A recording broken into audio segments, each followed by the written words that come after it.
ईमानदारी का इनाम। गांव के पास एक घना जंगल था। उसी जंगल के किनारे एक गरीब लकड़हारा रामू अपनी पत्नी और बच्चों के साथ रहता था। वह ईमानदार और मेहनती था, लेकिन उसकी गरीबी कभी कम नहीं होती थी। हर दिन वह जंगल में जाकर लकड़ियां काटता और उन्हें बाजार में बेचकर अपने परिवार का पेट भरता। एक दिन जब रामू नदी किनारे पेड़ काट रहा था, तभी अचानक उसकी कुल्हाड़ी हाथ से फिसलकर नदी में गिर गई। वह बहुत घबरा गया क्योंकि वही कुल्हाड़ी उसके जीवन का सहारा थी। दुखी होकर वह नदी के किनारे बैठकर रोने लगा।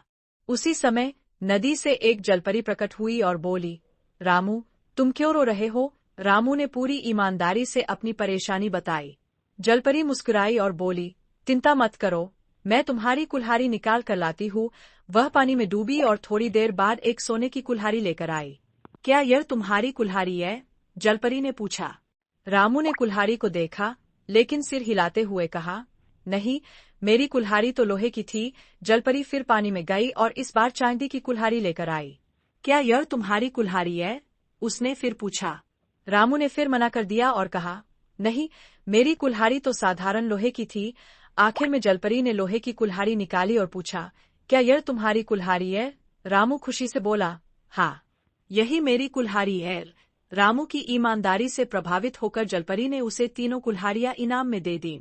रामू बहुत खुश हुआ और अपने गांव लौट आया। उसने अपने ईमानदार स्वभाव के कारण गरीबी को दूर कर लिया और सुखी जीवन व्यतीत करने लगा।